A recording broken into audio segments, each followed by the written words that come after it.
Halo teman-teman, kembali dengan saya lagi Felix dan tentunya masih dengan membahas Donghua terbaik sepanjang masa, apalagi kalau bukan Saulan. Kita sedikit recap pada bagian sebelumnya ya.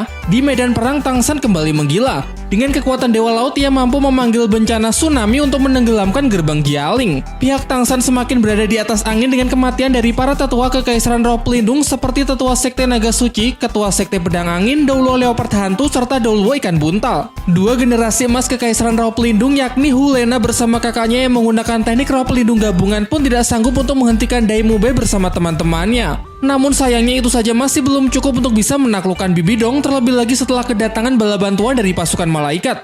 Kekaisaran Roh Pelindung yang sempat terdesak perlahan mulai kembali bangkit setelah para Master Roh Malaikat tersebut meluluhlantahkan seluruh medan pertempuran dan sanggup menghancurkan jembatan akses ke dalam gerbang Jialing. Namun seperti biasa, sebelum kita mulai ke pembahasannya, saya akan memberikan peringatan spoiler warning bagi kalian yang belum dan ingin menyaksikan Donghua-nya secara langsung karena konten kali ini akan mengandung banyak spoiler. Dan baiklah, tanpa berlama-lama lagi, kalau kalian sudah siap, mari kita mulai.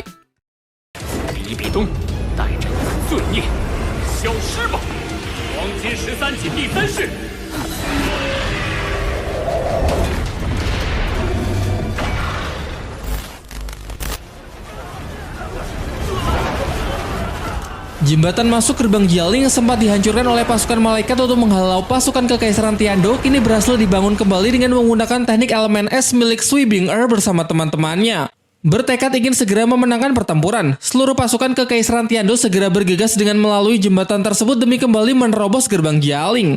Akan tetapi sebelum dapat mencapai ujung jembatan, mereka dihadang oleh sang pemimpin pasukan malaikat yang langsung merilis teknik roh ke-8 gerbang malaikat. Bisa dikatakan bahwa efek dari teknik ini sangatlah imba, di mana setiap pasukan yang tetap berusaha melewatinya maka akan langsung lenyap menjadi ratusan bulu malaikat. Sungguh teknik pembunuh massal yang benar-benar luar biasa. Menyadari hal itu, para pasukan Kekaisaran Tiandou segera memberikan komando untuk berhenti, namun sayangnya sudah terlambat karena teknik gerbang malaikat ternyata juga mempunyai kemampuan untuk menyedot target yang sudah berada di dekatnya.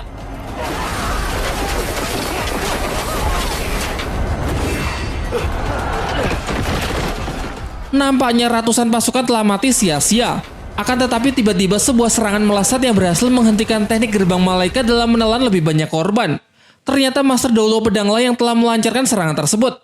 Kakek berusia 96 tahun ini nampaknya masih cukup banyak menyimpan kekuatan rohnya meskipun sebelumnya sudah bertarung melawan Doulo Leopard Hantu. Dengan nada mengejek, ia mempertanyakan apakah ini merupakan gerbang malaikat yang digunakan untuk membasmi kejahatan. Dan kalau memang benar begitu, maka ia ingin melihat apakah gerbang ini sanggup menahan serangan dari pedang 7 jalan kebinasaan miliknya.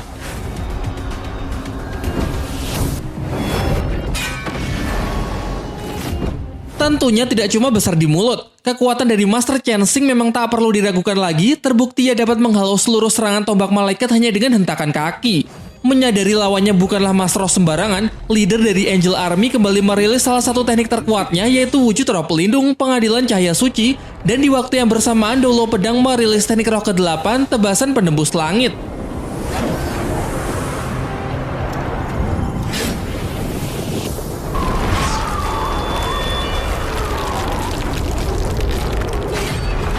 Diperlihatkan jelas benturan dua teknik yang sangat tidak seimbang, di mana Chen Xing berhasil menembus teknik malaikat, menghancurkannya menjadi berkeping-keping tanpa terhambat sedikit pun. Memanfaatkan pertahanan lawannya yang sudah sangat terbuka, Chen Xing langsung melanjutkan dengan merilis teknik 13 sayatan pedang dalam satu tebasan. Tidak cuma dapat memukul mundur target, serangan tersebut juga sekaligus dapat mematahkan teknik gerbang malaikat sehingga pasukan Kekaisaran Tiandou bisa kembali melanjutkan perjalanannya menuju gerbang Jialing.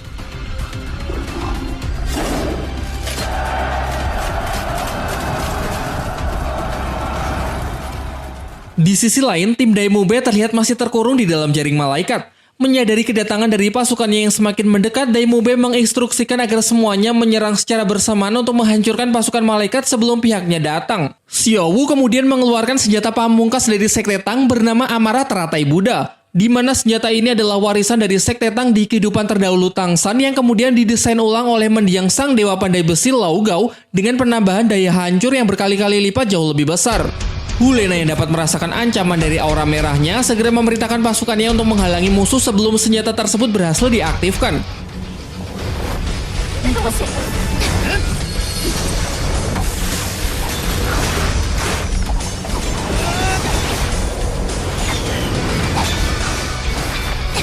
Gempuran demi gempuran terus dilancarkan ke arah tim Daemubai, namun tidak ada satupun yang berhasil menghentikan mereka. Sampai kemudian dengan bantuan teknik Phoenix penembus awan sebagai pijakan, Xiaowu berhasil mencapai titik tertinggi di puncak jaring malaikat untuk segera mengaktifkan senjata rahasia amarah teratai Buddha. Masih berharap agar senjata mematikan tersebut bisa dibatalkan. Sesuai perintah Hulena, pasukan malaikat serentak mengaktifkan teknik roh ketujuh wujud roh pelindung, menyatukan seluruh kekuatan rohnya demi menahan efek kerusakan yang akan ditimbulkan.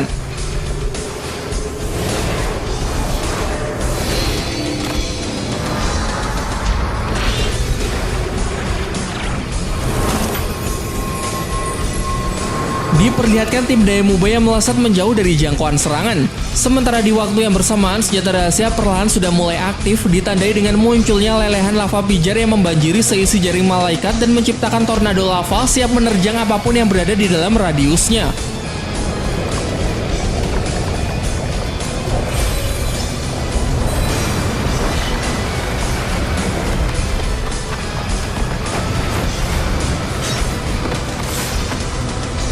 Efek ledakan yang luar biasa sanggup menggetarkan dan disertai oleh cahaya merah pijar yang menerangi seluruh medan pertempuran. Setelah efek penghancuran mulai mereda dan suhu berangsur-angsur mendingin, terlihat bekas di lokasi ledakan membentuk sebuah lubang teratai raksasa. Bersama dengan itu, puluhan Master Roh Malaikat yang sebelumnya sempat mendesak tim Daemubai kini telah binasa. Terdengar kekesalan Si Wei yang sama sekali tidak menyangka kalau senjata rahasia barusan sanggup membunuh begitu banyak Master Roh tingkat tinggi. Namun beruntungnya ia bersama Hulena masih sempat menghindar dengan berlindung di bawah puing-puing reruntuhan yang cukup jauh dari pusat ledakan. Xiaowu mengungkapkan bahwa senjata rahasia ini adalah tipe mesin terkuat Sekte Tang amarah teratai Buddha, sehingga baginya tidak mengherankan daya hancurnya bisa sampai sedahsyat ini.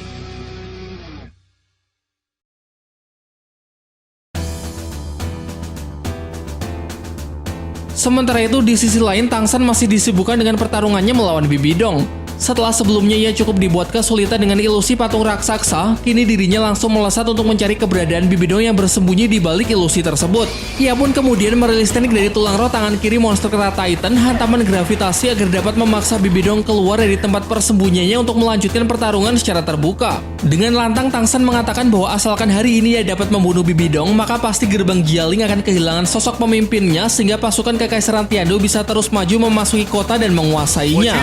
Memuntahkan darah sambil menahan rasa sakit karena tubuh yang telah mencapai batasnya. Bibi Dong mengungkapkan penyesalannya karena dulu ia tidak segera membunuhnya saat masih mempunyai banyak kesempatan. Andai saja kala itu ia tahu kalau Tang San akan menjadi rintangan terbesar dalam rencananya, pasti dirinya tidak akan berakhir seperti ini. Namun Bibi Dong juga sadar bahwa tidak akan ada gunanya menyesali keputusan di masa lalu, dan sekarang bagaimanapun juga ia harus menghabisi Tang San meskipun harus mengorbankan nyawanya. Ia pun juga mengatakan bahwa ia akan membawa semua orang di medan pertempuran ini untuk mati bersamanya.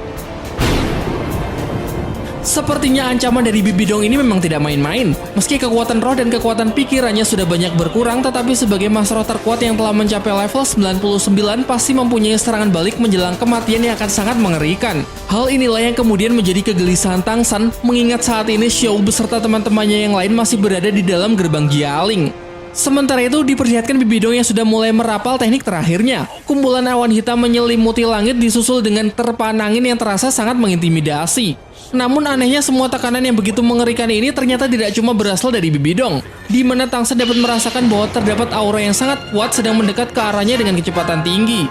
Diperdengarkan juga suara misterius yang mengatakan bahwa bagi siapa saja yang berani merebut gerbang Jialing pasti ia akan membunuhnya. Sempat terbersit mungkinkah akan datang Xian Douliu, sang pemuja besar Kekaisaran Roh Pelindung sebagai bala bantuan Bibi Dong. Ditambah lagi terdengar suara jauh namun terasa begitu kuat dan mencekam bagaikan terpaan ombak besar yang mengacaukan hati. Tang San menambahkan bahwa siapapun orang ini pasti kekuatan rohnya tidak akan lebih lemah dari kekuatan Bibi Dong dalam kondisi prima. Terdapat 6 orang Master Roh kuat yang semakin mendekat. Namun setelah cukup diamati, ternyata tidak ada satupun dari mereka yang mempunyai kekuatan roh di level 99, sehingga Tang San berani memastikan kalau Xian Douliu tidak ada di dalam formasi mereka. Akan tetapi meskipun begitu, ia yakin jika kekuatan dari ke-6 Master Roh ini bergabung, maka kekuatannya akan mampu menyaingi kekuatan roh milik Bibi Dong dalam kondisi prima.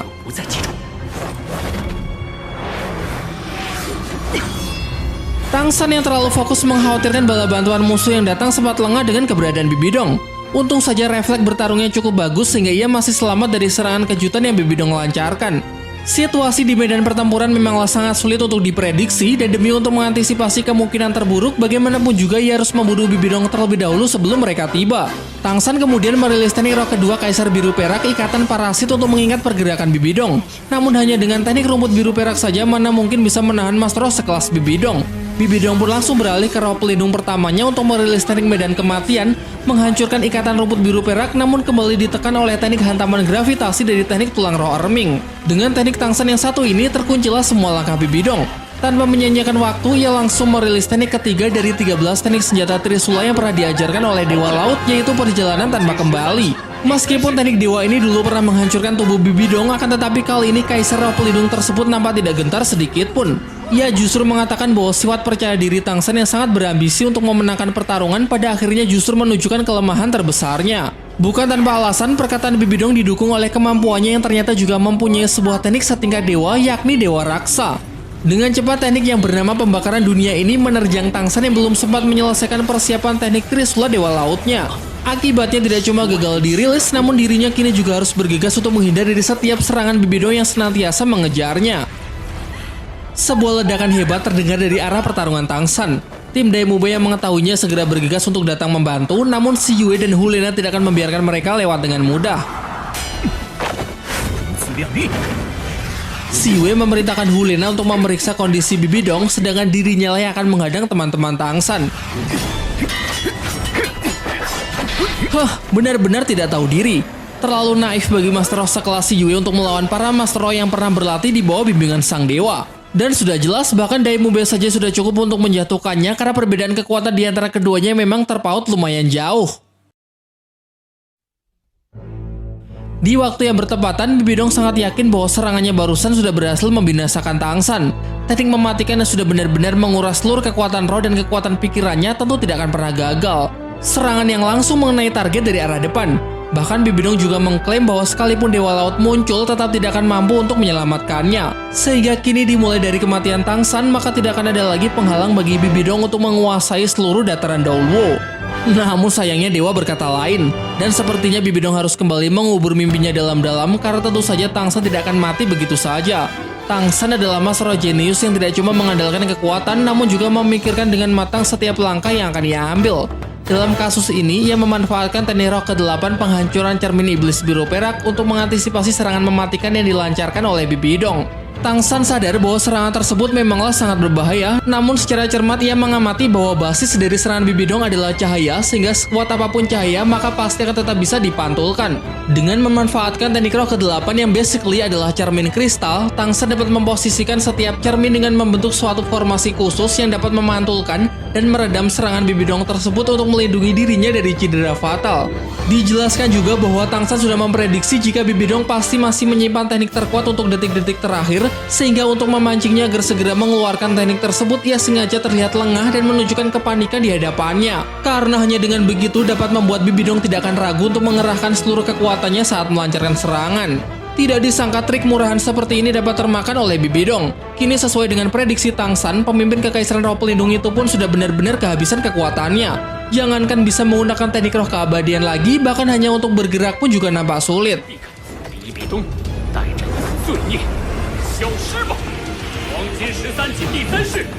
Dengan ketidakberdayaannya, Bibidong cuma bisa pasrah ketika Tangsan sudah bersiap untuk merilis teknik dewanya, teknik ketiga dari ke-13 teknik Trisula, perjalanan tanpa kembali.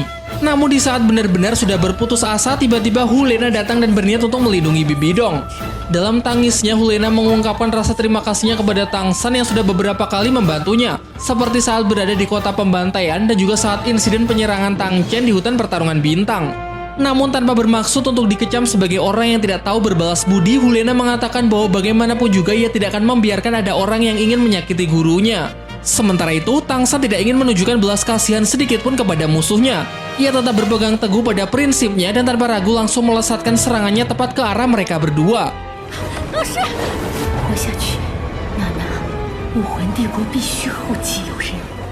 Dari sini kita dapat melihat sisi keibuan dari Bibidong kepada Hulena. Dengan sedikit sisa tenaga, ia mendorong Hulena menjauh dari serangan Tangsan sambil mengutarakan keinginannya agar gadis itu tetap bisa hidup sebagai penerusnya di Kekaisaran Roh Pelindung. Scene ini tentu mengingatkan kita dengan adegan mengharukan yang dilakukan oleh Ibu Xiaowu dulu saat diburu oleh Bibidong di hutan pertarungan bintang. Kala itu Ibu Xiaowu juga melakukan pengorbanan yang sama dengan menjauhkan Xiaowu dari lokasi pertempurannya agar Xiaowu bisa tetap hidup. Kini nyawa Bibidong benar-benar sudah berada di ujung tanduk. Namun sayangnya sepersekian detik sebelum teknik Dewa Laut menghancurkan tubuhnya, tiba-tiba muncul dua serangan entah dari mana yang mampu sedikit membelokkan arah dari Trisula Dewa Laut sehingga nyawa Bibidong bisa terselamatkan. Semuanya akan berakhir.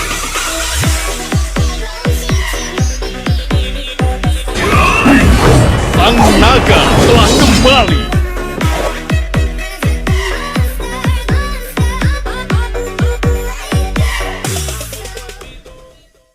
Bala bantuan Kekaisaran Roh Pelindung yang ditugaskan untuk melindungi gerbang Jialing sudah tiba.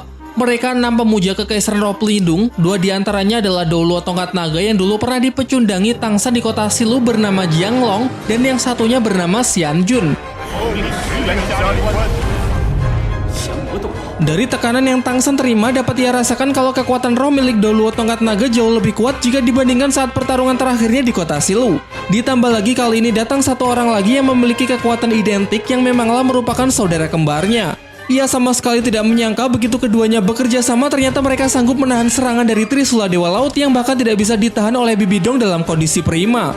Masih belum tahu bagaimana cara ia mengatasi kedua orang tersebut, datang lagi Mas Ro dengan tekanan yang jauh luar biasa kuat.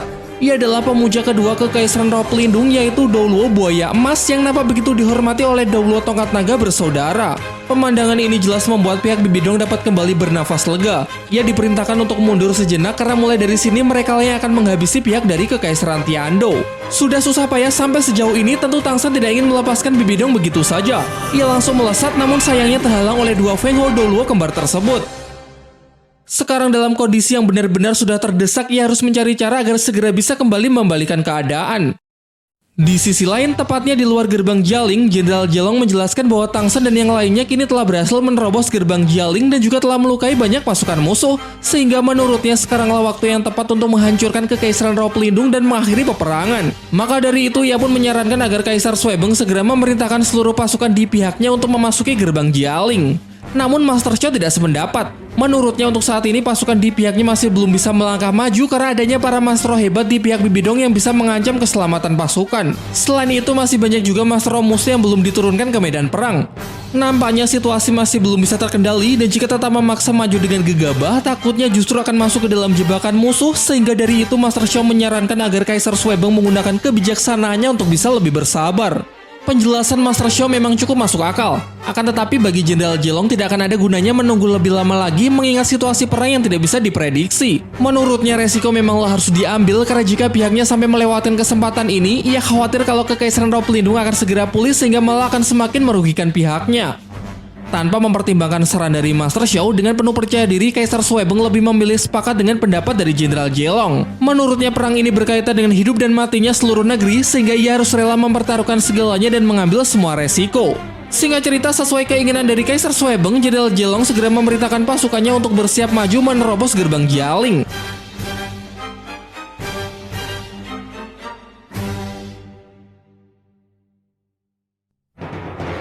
Scene kembali ke tempat Tangsan. Doulo Tongkat Naga memuji Tangsan yang telah mengalami peningkatan pesat semenjak pertarungannya dulu di kota Silu, bahkan sudah mencapai tingkat Feng Hou Doulo di usia yang sangat muda. Doulo Tongkat Naga pun juga mengakui jika dengan kekuatan Tangsan yang sekarang ia sama sekali bukanlah tandingannya lagi. Namun begitu dua bersaudara bekerja sama, maka jangankan Tangsan, bahkan pemuja besar seperti Xian Douliu dengan level 99 pun akan sulit mengalahkan mereka berdua. Di dalam benaknya, Tangsan sadar bahwa musuhnya ini tidak sedang membual. Kedua Feng Hou Doulo di hadapannya pasti sudah bertarung bersama selama puluhan tahun. Pengalaman bertarung serta kekompakan mereka dalam menciptakan kombinasi serangan yang mematikan jelas tidak bisa diragukan lagi. Berdasarkan perhitungannya, jika kedua orang ini benar-benar bersatu, level dari kekuatan rohnya mungkin setara dengan seorang limit Doulo level 99. Sementara Tangsan sendiri sebelum ini telah berulang kali bertarung melawan Bibidong, sehingga baik kekuatan roh maupun kekuatan pikirannya sudah banyak sekali berkurang. Tidak lama kemudian datang teman-teman Tangsan yang berniat ingin membantu, namun Tangsan justru langsung menghentikan mereka. Tentunya bukan bermaksud untuk merendahkan kemampuan dari teman-temannya, akan tetapi para musuhnya kali ini benar-benar berada di level yang tidak bisa dibayangkan. Ia lalu meminta Dai Mubai agar segera memerintahkan seluruh pasukan Kekaisaran Tiando yang ingin memasuki gerbang Jialing untuk bergegas mundur sekarang juga. Xiao sepertinya tidak ingin dengar dan tetap ingin membantu Tang Shen. Untung saja Ning Rongrong berhasil mencegahnya. Ia berpendapat bahwa Tang Shen pasti sudah memprediksi sekuat apa lawan yang dihadapinya saat ini, sehingga keberadaan dari teman-temannya justru hanya akan membuat situasi menjadi semakin sulit. Dai Mubai pun juga sadar akan hal itu, oleh karenanya ia memerintahkan semuanya agar bergegas mundur sesuai dengan permintaan Tang Shen. Sayangnya tidak lama setelah kepergian mereka, terdengar suara isyarat penyerangan dari Kaisar Suebeng yang menandakan bahwa peringatan Tang Shen untuk memerintahkan pasukan mundur kini sudah terlambat.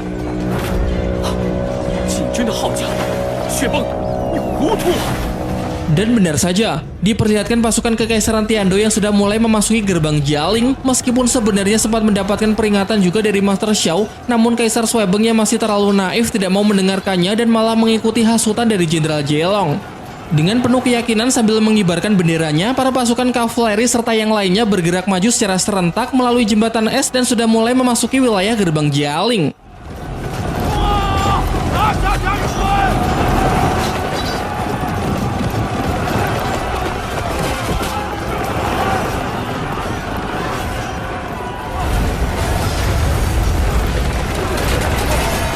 Namun di tengah jalan sebuah penghalang raksasa dengan kobaran api yang membara menutup jalan mereka yang membuat semuanya sontak menjadi begitu panik. Baru akhirnya mereka menyadari kalau ini semua ternyata adalah jebakan. Namun sekarang sudah terlambat untuk kembali mundur karena para pasukan Kekaisaran Tiando telah terkurung di dalam wilayah musuh. Dengan begitu cepat kobaran api tersebut menjalar dan membakar setiap prajurit yang berada pada radiusnya. Nampaknya kepercayaan diri yang terlalu tinggi juga tidaklah baik karena dengan gegabahnya Kaisar Suebeng telah membuat keputusan yang memakan begitu banyak korban.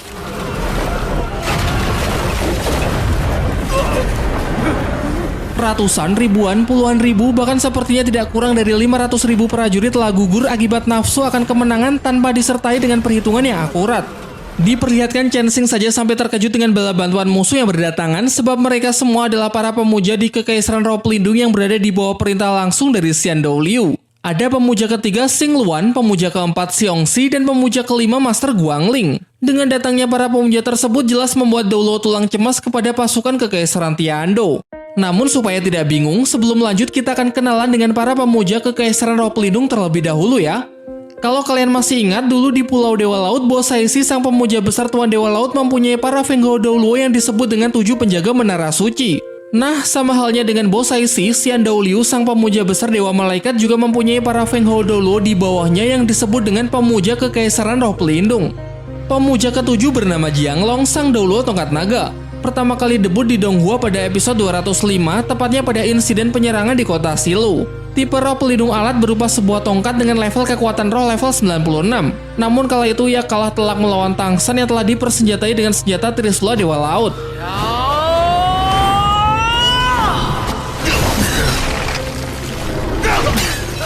Pemuja ke-6 bernama Xian Jun, merupakan saudara kembar dari Jianglong dan juga mempunyai roh pelindung yang identik. Tang Shen mengakui bahwa jika kedua saudara kembar ini bekerja sama, bahkan Master level 99 sekelas Bibidong, Bo Saisi atau bahkan Tang Chen pun akan sulit untuk melawannya. Pemuja kelima Guangling, sang kaisar es dengan kemampuan pembekuan lawan yang sangat mengerikan. Dapat dipastikan kalau ia merupakan master yang sangat kuat, terbukti dari ekspresi kakek pedang yang nampak begitu terkejut dengan kehadirannya. Selanjutnya pemuja keempat Xiongxi, roh pelindung tipe hewan buas singa bertanduk dengan kekuatan roh level 97. Pemuja ketiga Xing Luan, roh pelindung tipe hewan yaitu burung merak raksasa level 97. Terakhir pemuja kedua, belum diketahui siapakah namanya, namun dia mendapatkan julukan sebagai Master Doulo Buaya Emas. Sementara posisi pemuja pertama adalah Xian Douliu yang juga disebut sebagai pemuja besar. Jadi kesimpulannya dengan kedatangan 6 Master Roh ini maka akan benar-benar bisa langsung mengubah situasi perang. Baiklah, kita kembali lanjut ke dalam cerita. Tang Shen yang menyaksikan pasukannya yang terbantai mulai semakin cemas karena sudah tidak ada jalan lagi bagi mereka untuk bisa mundur. Bahkan kemungkinan besar seluruh pasukan yang telah memasuki gerbang Jialing kini sudah gugur total. Jianglong mengatakan bahwa kekalahan dari pasukan utama Kekaisaran Tiando hanyalah awalnya saja karena Xian Douliu telah memerintahkan ke-6 pemuja untuk mempertahankan gerbang Jialing. Dengan menurunkan para master roh terkuat mereka, nampaknya Kekaisaran Roh Pelindung memang ingin mempertaruhkan segalanya dalam perang kali ini, sehingga menurut Tangsan bagaimanapun juga Kekaisaran Tiandou harus berusaha tetap bertahan. Pertarungan Tangsan akan segera dimulai. Yang Long menegaskan bahwa ia ingin membalas penghinaannya dulu saat berada di kota Silu dengan nyawa Tangsan.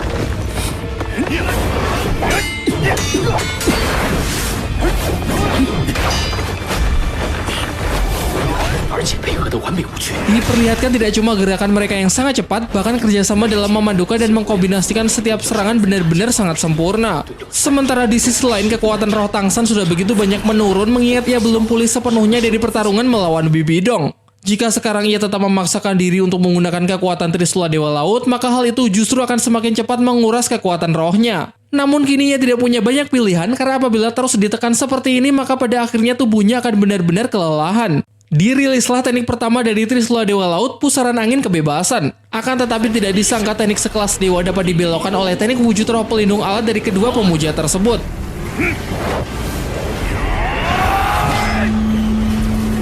Sebenarnya bukan karena mereka bisa menyaingi kekuatan dewa, melainkan teknik Dewa Tangsan lah yang sudah melemah akibat kekuatan roh yang semakin menipis. Sementara Tangsan disibukkan oleh pertarungannya, kita diperlihatkan salah seorang murid Sekte Kecepatan yang menyampaikan laporan kondisi terkini kepada Kaisar Suebeng. Ia menyampaikan bahwa pasukan Kekaisaran Tiandou yang berada di garis depan telah berhasil menerobos gerbang Jialing, namun secara tidak terduga mereka mendapatkan serangan besar dari para Master Roh musuh yang dipimpin oleh para pemuja Kekaisaran Roh Pelindung. Ia pun memperkirakan bahwa lebih dari ratusan ribu prajurit telah dinyatakan tewas. Kaisar Suebeng yang mendengarnya sontak menjadi lemas. Hal ini sesuai dengan kekhawatiran Master Xiao bahwa musuh ternyata benar-benar sudah memasang jebakan untuk menghabisi seluruh pasukan utamanya. Akan tetapi ini bukan waktunya untuk saling menyalahkan. Belajar dari kesalahannya, Kaisar Suebeng kali ini ingin mengikuti saran dari Master Xiao untuk lebih cermat dan bersabar dalam membaca situasi, serta berusaha agar menyimpan kekuatan yang masih tersisa demi menghadapi kemungkinan terburuk. Master Xiao kemudian meminta Kaisar Suebeng untuk segera menarik kembali pasukannya yang mungkin masih dapat bertahan karena asalkan pasukan utama Kekaisaran Tiandou masih tersisa, maka harapan kemenangan pun juga masih ada. Sesuai dengan perintah dari Kaisar Suebeng, seluruh pasukan yang masih hidup segera bergegas untuk kembali mundur. Namun jangan berpikir kalau itu mudah karena pasukan di pihak musuh yang terus menggempur mereka dari segala sisi.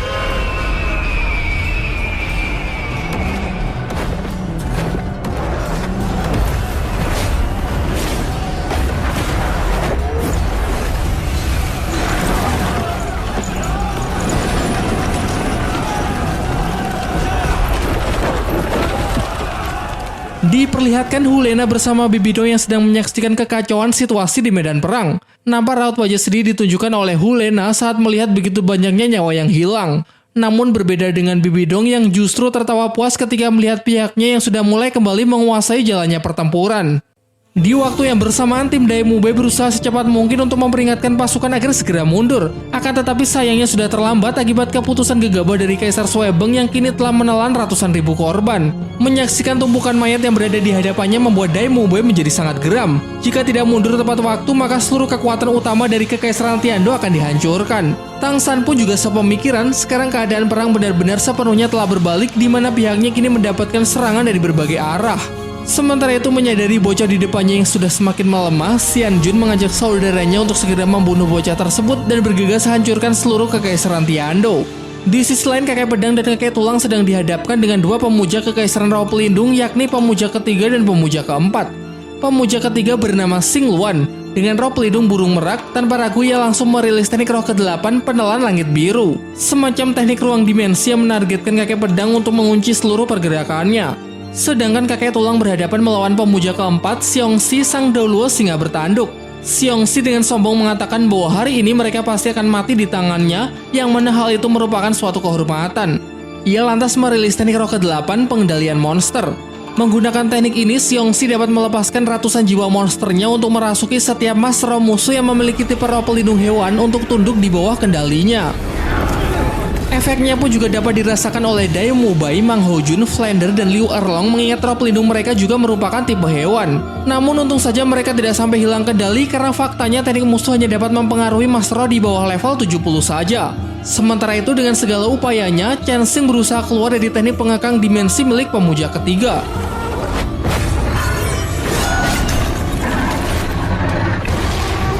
供奉雄狮斗罗， Di sisi lain, Master Xiao curiga bahwa ada rencana tersembunyi di balik kakek tulang dan kakek pedang yang disibukkan dengan pertarungan melawan pemuja ketiga dan pemuja keempat, di mana menurutnya perlawanan mereka terbilang cukup sederhana, sehingga ada kemungkinan ini hanyalah semacam bentuk pengalih perhatian untuk mengulur waktu.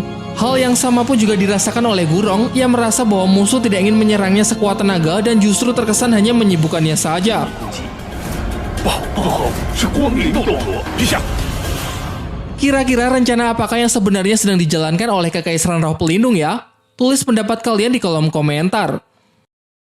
Secara tidak terduga, ternyata Guangling, sang pemuja kelima, ditugaskan untuk menyerang lini pertahanan belakang dari Kekaisaran Tiandou. Sudah jelas bahwa yang menjadi incarannya adalah sang Kaisar Suebeng, karena jika ia berhasil membunuhnya, maka kemenangan perang pasti berada di depan mata. Menyadari hal itu, seluruh pasukan pertahanan segera diperintahkan untuk merapatkan formasi demi melindungi Kaisar. Diperlihatkan serangan berupa sayatan-sayatan kecil mulai mengenai mereka yang menjadi pertanda bahwa musuh telah berhasil menembus pertahanan. Sebagai Master of Feng Hou Doluo yang ditugaskan untuk memperkuat pertahanan, Du Gubo dengan sigap berusaha untuk menghandle situasi. Meskipun serangan musuh tak kasat mata, namun roh pelindung ular gioknya memiliki sensitivitas yang sangat tinggi dengan getaran udara, sehingga sekecil apapun serangan yang dilancarkan ke arah mereka masih dapat ia antisipasi. Master Xiao langsung menyadari bahwa serangan ini berasal dari pemuja kelima Kekaisaran Roh Pelindung, yaitu Master Guangling. Master Roh dengan kemampuan elemen es tingkat tinggi yang dapat membekukan udara kemudian merubahnya menjadi partikel es kristal. Secara tampilan, pemuja yang satu ini nampak paling berbeda dengan kelima pemuja lain, yang mana ia berperawakan seperti anak kecil meskipun sebenarnya usianya telah menginjak 90 tahun. Bahkan tidak cuma dari penampilan fisik, dari perilaku dan cara bicaranya saja masih seperti anak kecil yang memiliki sikap tidak serius dan lebih cenderung suka bermain-main. Dengan sikapnya yang seperti itu membuat para pemuja lain menjadi geram hingga kemudian menegurnya agar bisa bertindak lebih serius dalam menghabisi pemimpin di pihak musuh, karena ini adalah perintah langsung yang diberikan oleh pemuja besar Xiandou Liu. Menanggapi ajakan tersebut, Guangling langsung menarik busur esnya dan segera merilis teknik roh ke-8, pembekuan abadi.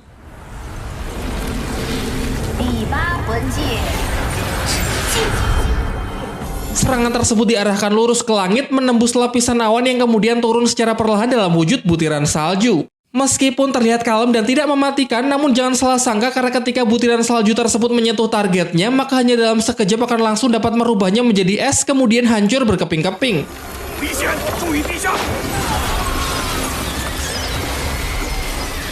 Untung saja Du Gubo dengan sigap masih sempat untuk menyelamatkan nyawa Kaisar Suebeng. Ia kemudian memerintahkan pasukan untuk tetap melindungi Kaisar dan menggunakan kesempatan ini untuk segera melarikan diri. Sementara untuk mengulur waktu, Du Gubo akan berusaha semampunya dalam menghadapi pemuja kelima Master Guangling. Diperlihatkan bersama Master Xiao dan beberapa pasukan pertahanan, Kaisar Suebeng bergegas untuk mundur. Tentunya sama sekali tidak bermaksud untuk meninggalkan pasukan garis depan yang masih berjuang, namun jika ia sampai terbunuh maka tidak akan ada lagi harapan bagi Kekaisaran Tiandou. Nampak benar-benar masih kekanak-kanakan. Master Guangling tidak langsung melakukan pengejaran, melainkan membiarkan mereka untuk kabur terlebih dahulu karena ia ingin memainkan permainan berburu mangsa. Sementara itu, di waktu yang bersamaan, diperlihatkan tim Dai Mubei yang memimpin pasukan garis depan Kekaisaran Tiandou untuk keluar dari gerbang Jialing. Sebelumnya mereka telah dengan gegabah menerobos masuk hingga pada akhirnya terjebak oleh perangkap musuh. Sudah ratusan ribu prajurit yang tewas menjadi korban, dan mereka yang dapat melarikan diri ini hanyalah sebagian kecil yang masih berhasil selamat. Namun sepertinya kematian hanya tinggal masalah waktu, karena kini pasukan bala bantuan yang dikirim oleh Xiandou Liu tengah menghadang mereka.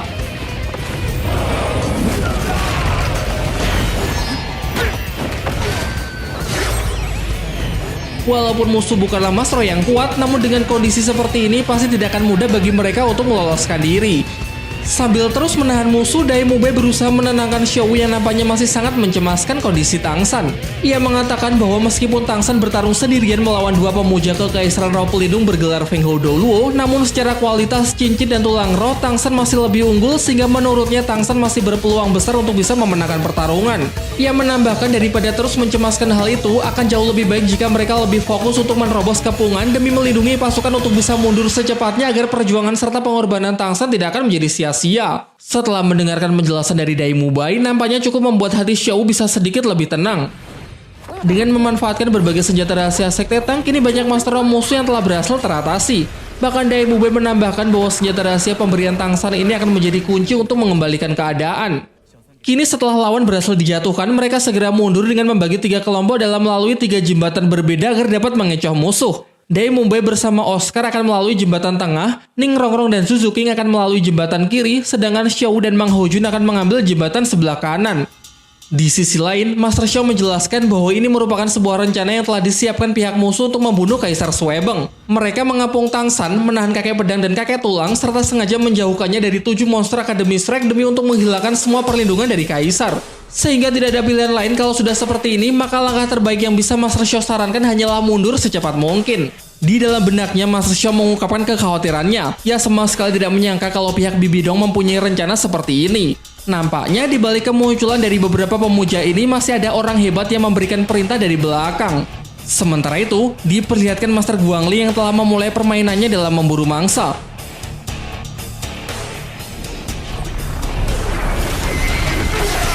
Menanggapi ancaman itu, Jenderal Jelong menyarankan agar Kaisar Suebeng tidak berhenti karena ialah yang akan berusaha sekuat mungkin untuk menahan musuh. Sebagai catatan bahwa Jenderal Jelong ini juga merupakan seorang Master Roh spesialis pertahanan dengan level kekuatan roh berada di angka 84. Ia pun kini merilis teknik roh terkuatnya, yaitu teknik roh ke-8 Tatapan Kemarahan demi untuk menghalau seluruh serangan panah es dari Master Guangling.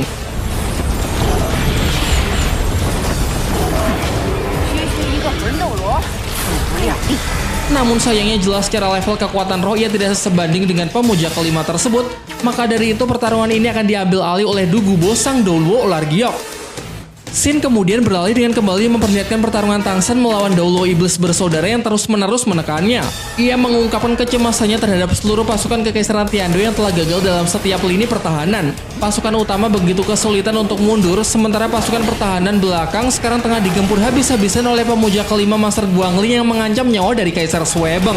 Dan jika keadaan ini terus berlanjut tanpa ada solusi, maka dapat dipastikan bahwa pihaknya akan segera hancur. Namun demi untuk mencegah hal itu, kini ia harus memikirkan suatu cara untuk mengatasi dua pemuja di hadapannya agar dapat segera membantu pasukan Kekaisaran Tiando.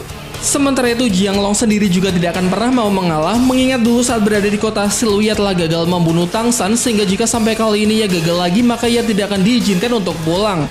Dengan motivasi itu, keduanya langsung merilis teknik roh ke-8 untuk segera membunuh Tang San. Xian Jun merilis teknik roh ke-8 Lemparan Tongkat Naga, sementara di waktu yang bersamaan, Jianglong juga merilis teknik roh ke-8-nya Lingkaran Naga Penghancur Iblis.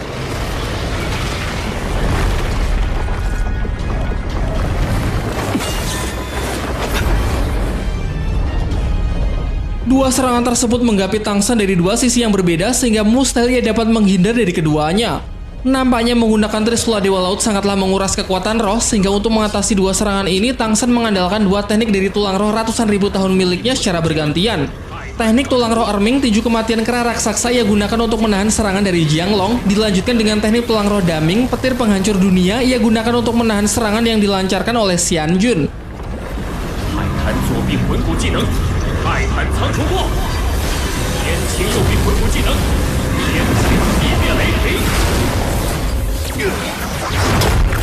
Xiongxi sang pemuja keempat yang menyaksikannya dari kejauhan cukup dibuat terkejut dengan Tang San yang memilih untuk menahan dua serangan sekaligus. Sungguh perbuatan yang sangat nekat. Diperlihatkan wujud dari jiwa Erming dan jiwa Daming pun juga turut membantu Tang San secara langsung karena mereka memiliki tekad yang sama untuk melindungi orang-orang terkasih.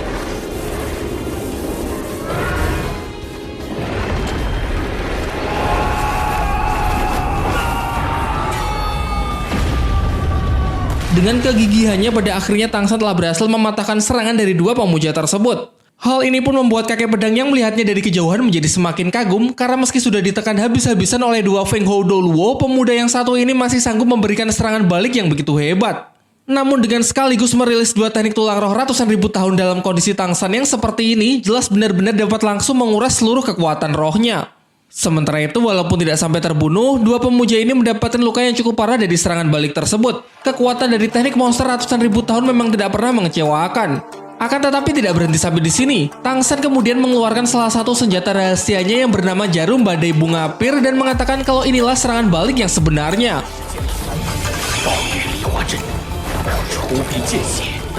Tidak sempat merilis teknik roh ke-9 untuk menghentikan Tang San, dua pemuja ini pun cuma bisa pasrah saat ribuan jarum menembus tubuhnya.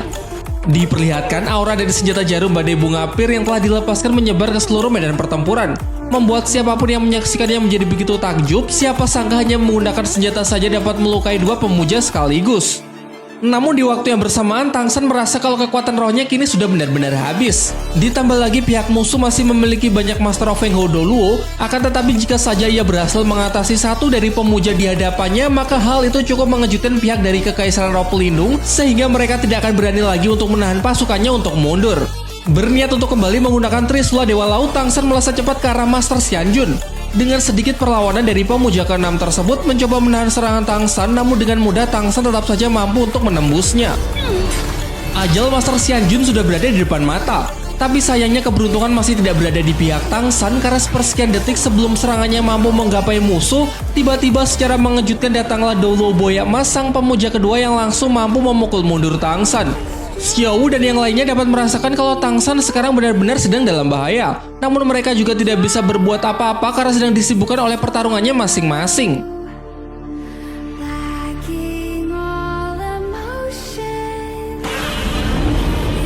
Bagaimana mereka tidak khawatir, Doluo Boya Emas adalah pemuja kedua di Kekaisaran Roh Pelindung, di mana mempunyai kekuatan yang hanya berada satu tingkat di bawah Xian Dou Liu. Bahkan dalam kondisi prima pun akan sulit bagi Tang San untuk bisa mengalahkannya, apalagi sekarang kekuatan rohnya sudah terkuras habis.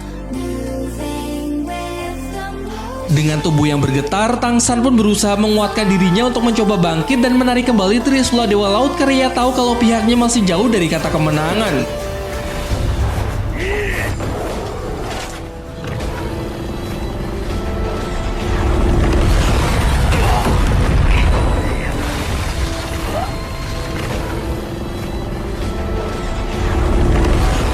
Para tetua sekte Tang dari keempat aula berupaya untuk menghentikan Doluo Boya Emas, namun dengan perbedaan kekuatan yang benar-benar terpaut jauh, keempatnya pun juga sama sekali tidak berdaya. Di sisi lain, Doluo Boya Emas mengungkapkan kekagumannya saat menyaksikan Tang San yang masih sanggup berdiri, padahal dengan kondisi luka seperti itu harusnya pemuda ini sudah mati. Selain itu, sebelumnya cuma dengan sedikit sisa kekuatan roh, Tang San juga sanggup memojokkan dua pemuja Kekaisaran Roh Pelindung, sehingga menurutnya jika pemuda ini terus dibiarkan hidup, maka di masa depan pasti akan menjadi lawan yang sangat mengerikan. Dan demi untuk melancarkan niatnya tersebut, ia langsung merilis teknik roh kelima, Keganasan Boya Emas. Terlihat kalau pemuja yang satu ini mempunyai cincin merah ratusan ribu tahun, sehingga kekuatannya jelas tidak perlu diragukan lagi.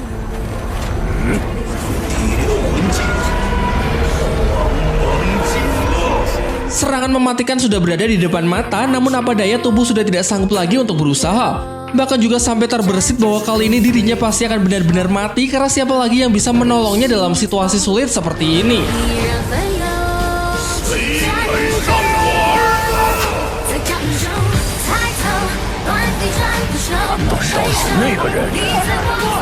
Namun dewa berkata lain, lihat siluet palu Hao Tian raksasa di balik awan diikuti dengan gempuran serangan udara yang mengacaukan pasukan dari pihak Kekaisaran Roh Pelindung. Ya, Sekte Hao Tian kini telah kembali, dan inilah kedahsyatan dari kekuatan Sekte Hao Tian yang pernah menyandang gelar sebagai sekte terkuat pada eranya. Sekali lagi diperlihatkan kedatangan Tang Hou yang begitu epik dalam rangka menyelamatkan Tang San dan akan menghajar siapa saja yang berani melukai putranya tersebut. Mari kita selesaikan ini.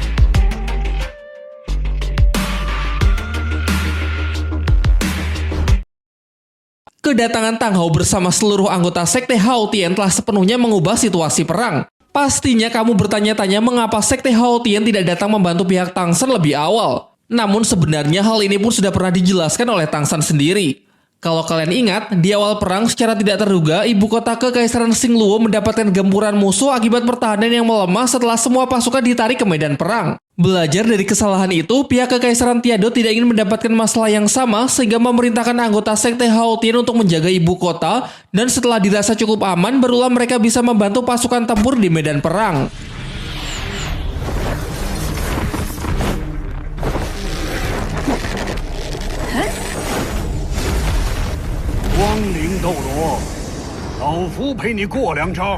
Sementara itu, diperlihatkan pemuja kelima Kekaisaran Roh Pelindung yakni Master Guangling tengah berhadapan melawan Du Gubo sang Doluo Ular Giok.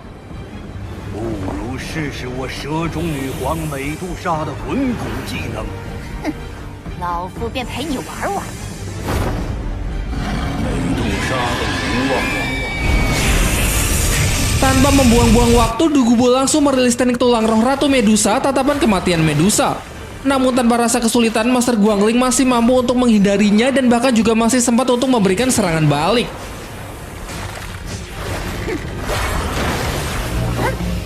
有意思。极致灵活。 Kekalahan dari segi level kekuatan Ro memang tidak bisa dipungkiri. Master Guangling menggunakan teknik cahaya ultimatum sanggup menekan tatapan Ratu Medusa yang merupakan teknik andalan milik Du Gubo. 这个技能竟能克制美杜莎的凝光。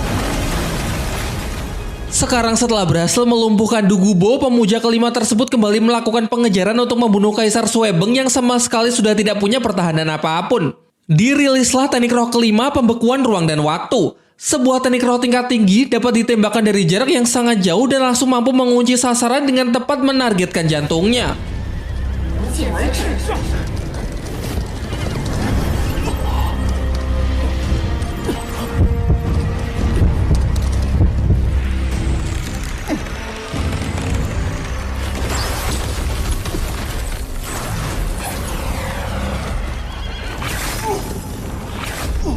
Tidak sempat mengelak, Master Xiao pun menerima serangan tersebut secara langsung. Diperlihatkan anak panah kristal es menembus melewati jantungnya dan masih terus melesat untuk mengincar target berikutnya, yaitu jantung dari Kaisar Suebeng.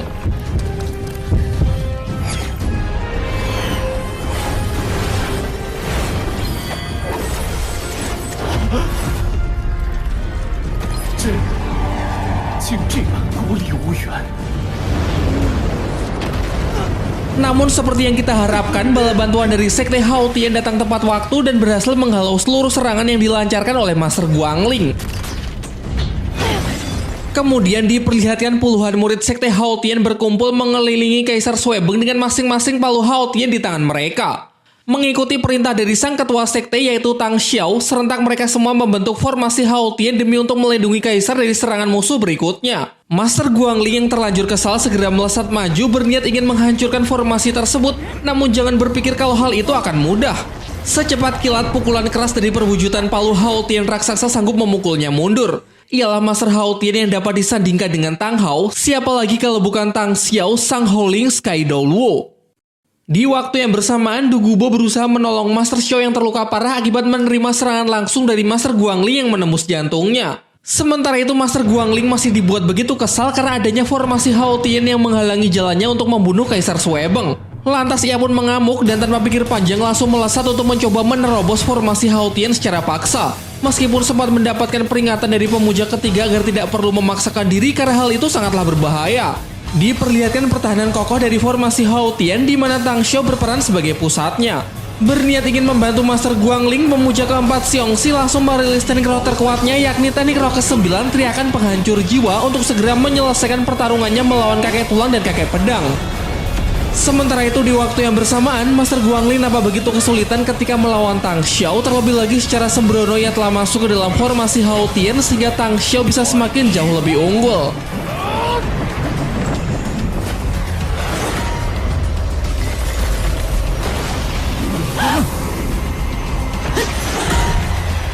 Masih beruntung di saat sudah terpojok datang bantuan dari dua pemuja lain yang sempat mengcover pemuja kelima tersebut. Ketiganya pun lalu bekerja sama dalam mengkombinasikan setiap serangan demi untuk menjatuhkan Tang Xiao beserta formasi Hao Tian.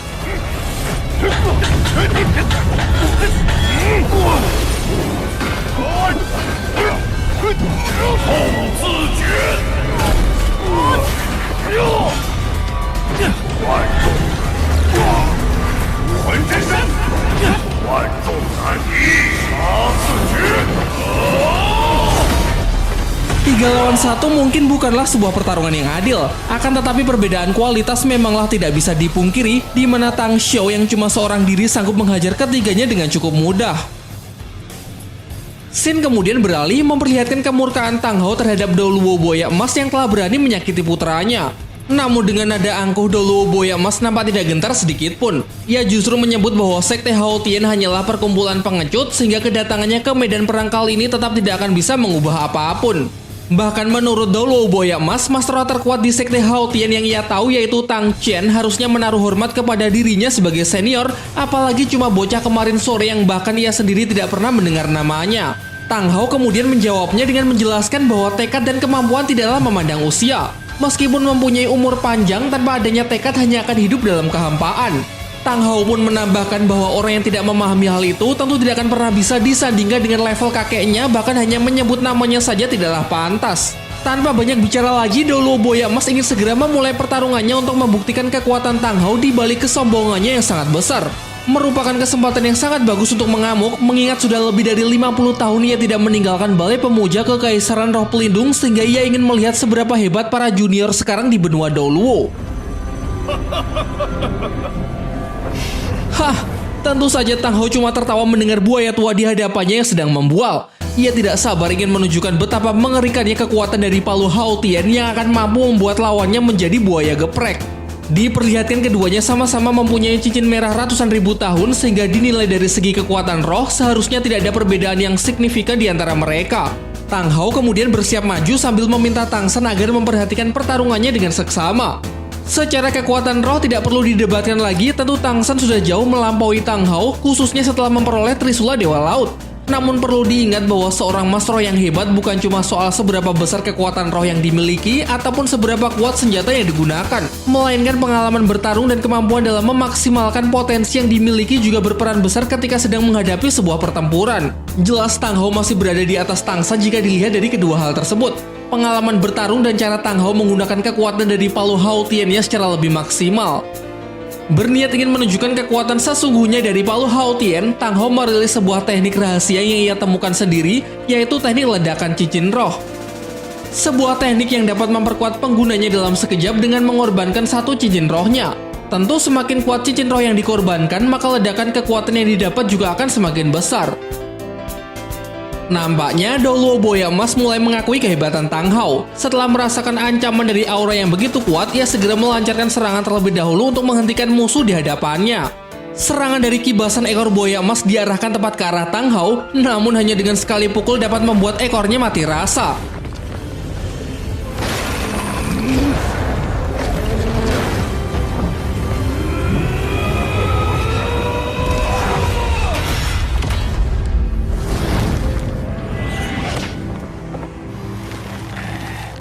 Kekuatan yang dipancarkan Tang Hao memang tidak main-main. Bahkan Tang San, sang pewaris kekuatan dewa pun sampai dibuat takjub ketika menyaksikan besarnya kekuatan dari teknik yang digunakan oleh ayahnya tersebut. Sementara itu tidak ingin sampai menelan ludahnya sendiri, Doluo Buaya Emas langsung merilis teknik roh ke-7 wujud roh pelindung demi untuk menandingi Tang Hao.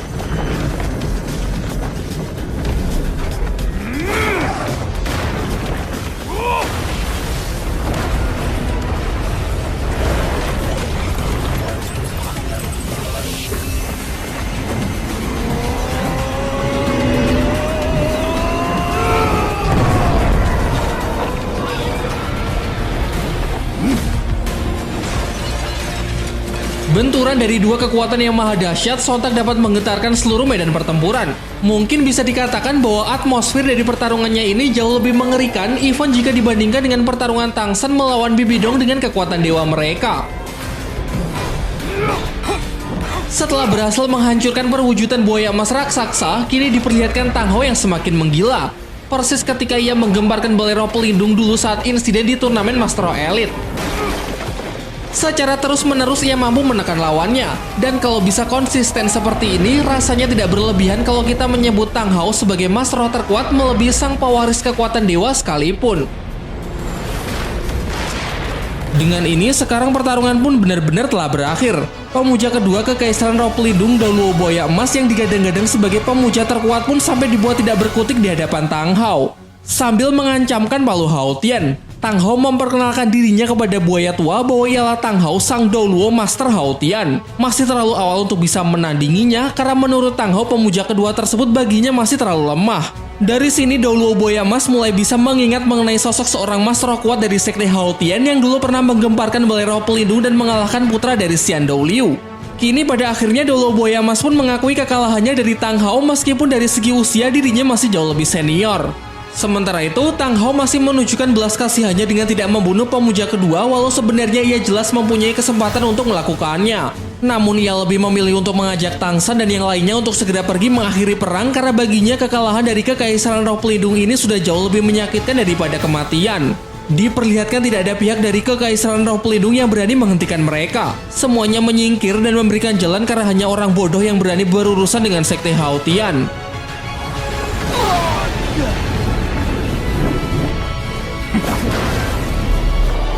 Hao Tian阵法确实名不虚传， Kemudian Tang Shen kembali bertemu dengan teman-temannya yang nampak begitu mencemaskannya. Akan tetapi ia menenangkan mereka dengan menjelaskan bahwa ia baik-baik saja serta ia memastikan bahwa semuanya bisa keluar dengan aman. Setelah semuanya sudah berkumpul, sambil mengangkat Trisula Dewa Lautnya, Tang Shen memberikan perintah kepada seluruh pihak Kekaisaran Tiandou agar segera bergegas mundur kembali ke camp untuk beristirahat dan memulihkan diri sebelum menghadapi perang berikutnya. Terlihat juga si Yue yang keluar dari puing-puing setelah sebelumnya ia dihajar oleh Dai Mubai dan sekarang nampak begitu kesal dan tidak terima dengan kekalahan di pihaknya. Hal yang sama pun diungkapkan oleh Xiongxi sang pemuja keempat. Maka dari itu ia tidak ingin membiarkan musuh pergi begitu saja sehingga ia segera mengajak pihaknya untuk melakukan pengejaran sekarang juga. Akan tetapi pemuja kedua Dou Boya Emas dengan tegas membantah keinginannya tersebut dan justru menyuruh Xiongxi untuk mengejarnya sendiri jika memang ingin bunuh diri.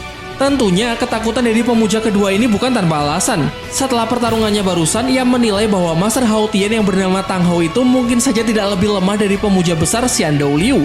Bahkan gilanya sekalipun jika mereka semua bekerja sama, nampaknya juga belum tentu bisa menang melawan kuatnya palu Hao Tian milik orang tersebut.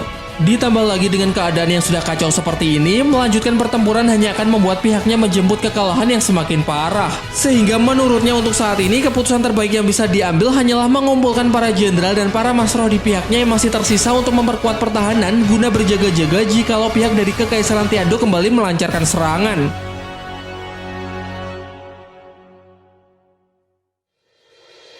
Peperangan di gerbang Jialing sementara sudah berakhir. Xin kemudian beralih dengan memperlihatkan sebuah tempat di mana Xian Renshui sedang melaksanakan ujian Dewa Malaikatnya. Sedikit mengingatkan barangkali kalian lupa, total ujian Dewa Malaikat memiliki 9 tahapan dan Xian Renshui kini tengah menjalani ujian ke-8 di mana ia harus mengadili kesalahan dari Xian Dou Liu yang sudah membiarkan balai roh pelindung jatuh ke dalam kebencian. Sempat dilanda dilema karena ia tidak ingin menyakiti kakeknya sendiri, namun di sisi lain ia juga harus menyelesaikan ujian Dewa Malaikat ini agar bisa menjadi pewaris Dewa Malaikat yang sesungguhnya. Hingga pada akhirnya ia memutuskan untuk menyerah dari ujian dengan menyerang kedua patung Dewa Malaikat dan lebih memilih untuk menyelamatkan kakeknya tersebut.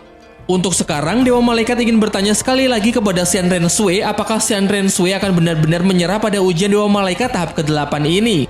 Terdengar Xian Dou Liu sempat membujuk agar Xian Renshui melanjutkan ujiannya. Namun dengan tegas Xian Renshui memutuskan bahwa dirinya benar-benar ingin menyerah sampai di sini saja. Kemudian kita diperlihatkan sisi jahat dari Xian Renshui yang tiba-tiba kembali muncul untuk mencoba menggodanya. Sisi jahat ini merupakan perwujudan dari harapan Xian Renshui yang tersembunyi jauh di lubuk hatinya, yaitu harapan yang menginginkan kekuatan tingkat dewa. Dengan menghalalkan segala cara bahkan jikapun harus mengorbankan jiwa dari kakeknya. Akan tetapi berulang kali sisi baik dari Xian Renshui berusaha untuk menentangnya. Tentu saja hal ini merupakan dilema yang sangat sulit karena pada dasarnya kedua sisi ini adalah satu kesatuan. Sisi gelap menyarankan agar Xian Renshui tidak perlu banyak meronta lagi karena percuma saja jika terus melawan harapannya sendiri. Ia sangat memahami isi pikiran, tindakan maupun semua yang Xian Renshui rasakan sehingga ia bersedia untuk menggantikannya dalam menyelesaikan semua urusan. Di saat yang bersamaan, di tengah kebimbangan dari Xian Renshui, terlihat Xian Dou Liu yang perlahan mendekatinya, semakin dekat dan terus mendekat hingga pada akhirnya pedang malaikat yang berada pada genggamannya menusuk tubuh kakeknya tersebut.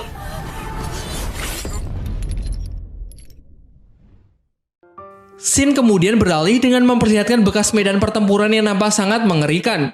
Hujan deras yang membasahinya diikuti dengan suara-suara memilukan dari para pasukan yang sedang mencari keberadaan dari para rekannya yang tidak kunjung kembali. Perang kali ini memang benar-benar telah menelan banyak nyawa. Meskipun pihak Kekaisaran Tiandou bisa memenangkan pertempuran, namun dengan begitu banyaknya korban yang berjatuhan juga tidak lantas membuat mereka bisa tidur dengan nyenyak. Tang Shen pun dapat merasakan kesedihan yang amat mendalam di hati setiap pasukan, sehingga ia paham bahwa sekarang memang bukanlah waktu yang tepat untuk merayakan kemenangan. Sementara itu di salah satu camp pasukan Kekaisaran Tiandou, Master Xiao sedang terbaring tidak berdaya setelah sebelumnya ia terkena serangan langsung dari teknik roh Master Guangling yang langsung menembus jantungnya. Tang Shen yang mendengar kabar mengenai terlukanya Master Xiao kemudian mengkonfirmasinya kepada Kaisar Suebeng. Kaisar Suebeng pun menjelaskan bahwa Master Xiao memang sedang terluka parah dan masih belum dapat dipastikan bagaimana keadaannya sekarang. Dalam peristiwa ini, Kaisar Suebeng terlihat menyalahkan dirinya sendiri karena sebagai seorang jenderal tertinggi ia merasa sama sekali tidak berguna dan justru lebih cenderung banyak melakukan kesalahan.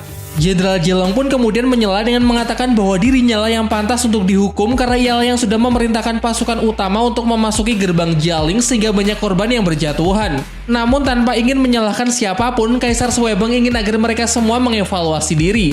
Bukan hal yang penting untuk saat ini membahas siapa yang pantas untuk disalahkan, karena perang masih belum berakhir sehingga akan jauh lebih baik jika menggunakan waktu yang tersisa sebaik mungkin untuk mempersiapkan diri dalam perang berikutnya. Tang San menyadari bahwa kedatangan dari bala bantuan Bibi Dong, terutama 6 pemuja Kekaisaran Roh Pelindung, sempat membuat situasi perang tiba-tiba berubah drastis. Jadi berdasarkan kejadian itu, ia khawatir kalau situasi perang ke depan akan menjadi semakin buruk karena pasti akan jauh lebih sulit untuk diprediksi.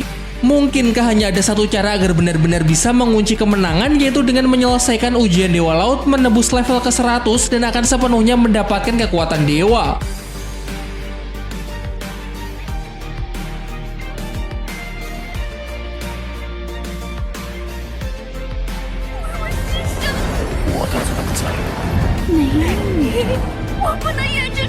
也别叫我们什么斗罗了，以后我们兄弟相称就是。世上传说呀，